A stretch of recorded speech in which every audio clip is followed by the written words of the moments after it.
पिछले 70 साल से इस 75 साल से इस देश में कोई भी सरकार या सत्ता ऐसी नहीं हुई है जिसको किसान हितैषी कहा जा सके। किसान सबके लिए प्रायोरिटी नहीं रहा है।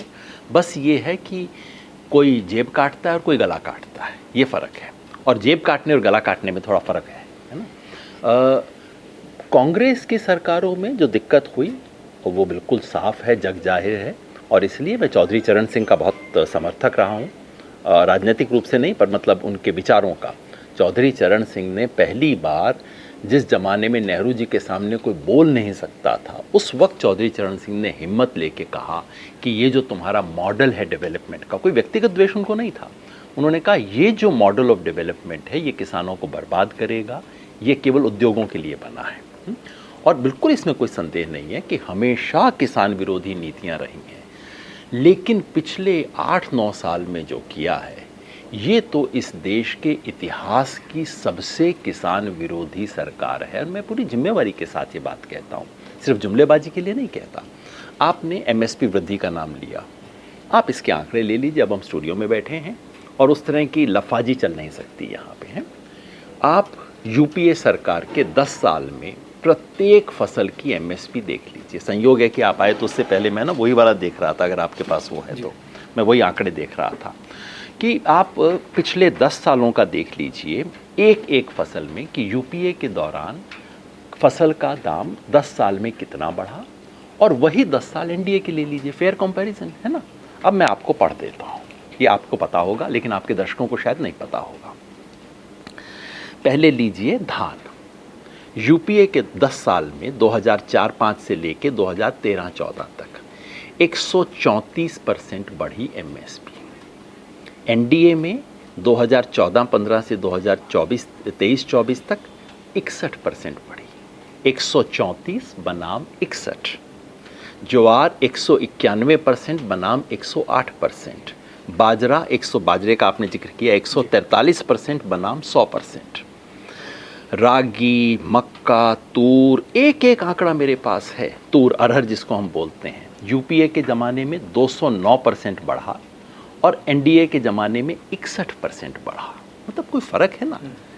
और ये मैं कोई इस वक्त यूपीए के समर्थक के रूप में बिल्कुल नहीं कह रहा हूँ, क्योंकि जब यूपीए कर रही थी मैं यूपीए का आलोचक था उस वक्त कि आपने पर्याप्त नहीं किया। लेकिन इन लोगों ने तो जो कर दिया उसके बाद तो मुझे लगता है कि बाप रे, इससे तो यूपीए 2 पैसा अच्छी थी, कुछ तो काम वो भी किया करते थे। यहाँ तो मतलब ऐसी स्थिति है। और दूसरा एक फ़र्क ये था कि यूपीए वाले, कांग्रेस वाले जब काम नहीं करते वो थोड़ा शर्मिंदा महसूस करते हैं। आपने राजस्थान का जिक्र किया और मैं आपको बता दूं, पिछले साल मैंने राजस्थान में जाके प्रेस कॉन्फ्रेंस की थी कि बाजरा क्यों नहीं खरीद रही सरकार। ये 1400 रुपये बिल्कुल मैंने बाकायदा प्रेस कॉन्फ्रेंस करके कहा था कि, और किसान आंदोलनों की तरफ से गया था और मैंने कहा कि क्यों बाजरा नहीं खरीदते लोग। बिल्कुल ठीक बात है। बस उसमें फ़र्क इतना है इसमें कि जब आप इन दूसरे लोगों को कहते हो तो थोड़ा सा नज़र नीची करके हाँ कोशिश कर रहे हैं, ये फाइल मूवमेंट में प्रॉब्लम है, केंद्र सरकार पैसा नहीं दे रही, ये सब कहते हैं। और ये जो बीजेपी वाले हैं ये तो आंख में आंख डाल के बात करते हैं। आप बताइए, आपने कहा गारंटी किसान पे पिछले 70 साल से, पिछले 70 साल का सबसे बड़ा झूठ किसान को क्या बोला गया है? आप सब लोग यहाँ पे हैं, मैं आपसे चैलेंज करके कहता हूँ, डबलिंग ऑफ फार्मर्स इनकम से बड़ा ढकोसला अगर 75 साल में कोई हुआ हो तो आप मेरे को उसका नाम बता दीजिए और हम सुनेंगे, हम बात करेंगे। प्रधानमंत्री कहते हैं 28 फरवरी 2016 को कि 6 साल में इस देश की किसानों की आय हम डबल कर देंगे। बहुत अच्छा। फिर 6-8 महीने चर्चा चलती है कि डबल करने का मतलब क्या होगा। प्लानिंग कमीशन बताता है कि डबल करने का मतलब रियल टर्म्स में डबल करना है, जो बिल्कुल सही बात है, ईमानदारी से बताया, बहुत अच्छी बात है। फिर मेरे जैसे लोगों ने इंतजार करना शुरू किया कि जी 1 साल निकल गया, 2 साल निकल गया, 2 साल के बाद कहा जी बता दो कब तक, मतलब थोड़ा सा तो पहुँचे होगे, 15-20% तो पहुँच ही गए होगे, जवाब दे दो। नहीं, डबलिंग डबलिंग डबलिंग, मतलब सुन सुन के कान पक गए। आप देखते होगे कोई ऐसा 5 मिनट बीजेपी के प्रवक्ता को, 5 मिनट छोड़िए 2 मिनट इनके प्रवक्ता को मिल जाते कृषि पे, क्या बोलते थे? Doubling of farmers income, doubling of farmers. सुन सुन के कान पक गए। कब ख़त्म हुआ जी? 26 फरवरी 2022 को। उसमें इन्होंने थोड़ी सी हेराफेरी कर ली और कहा कि नहीं 26 फरवरी 28 फरवरी 2023 को, चलो भाई एक साल की हेराफेरी सही। तो 28 फरवरी 2023 को आपको क्या सुनने को मिला?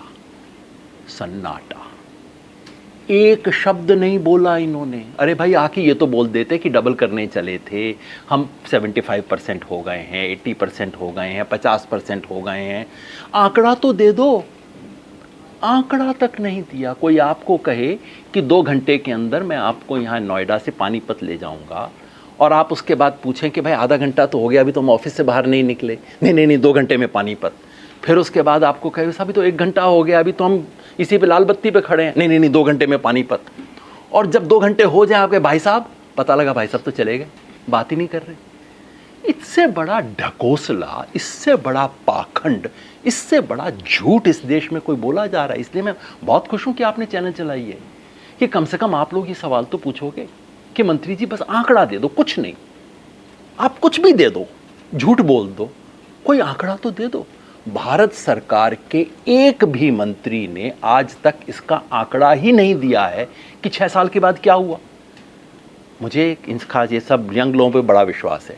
कभी आपको मौका मिले ना, एक बार बस पूछ लेना, थोड़ा सा दूरी पर, मतलब अपना सावधानी रखते हुए पूछना है सवाल, पूछ लेना कि जी मंत्री जी कितने बढ़ गई, ये 6 डबल होने वाली थी, कितनी हो गई जी। ये इस तरह का झूठ, पाखंड, ढकोसला, फर्क यही है कि ये लोग आंख में आंख डाल के झूठ बोलते हैं। वो कम से कम अपने जूते की तरफ देखते हुए तो झूठ बोलते थे, थोड़ा शर्म तो थी कि भाई कुछ गलत काम हो रहा है। और कभी कभार उसमें 20% डिस्काउंट भी मिल जाता था, कभी कोई मनरेगा हो गया, और कभी 2009-10 के अंदर अचानक MSP बढ़ जाती है, कुछ तो मतलब वो था। अब यहाँ तो आंख में आंख डाल के आपकी पॉकेट में हाथ डालते हैं और कहते हैं क्या स्थिति अच्छी है ना पहले से, बोलो हंसो। ये दिक्कत है। अगर ये वीडियो आपको पसंद आया है तो इसे लाइक ज़रूर करें। अगर चैनल अभी तक सब्सक्राइब नहीं किया है तो कर लें, और नोटिफिकेशन पाने के लिए बेल आइकन भी दबा दें।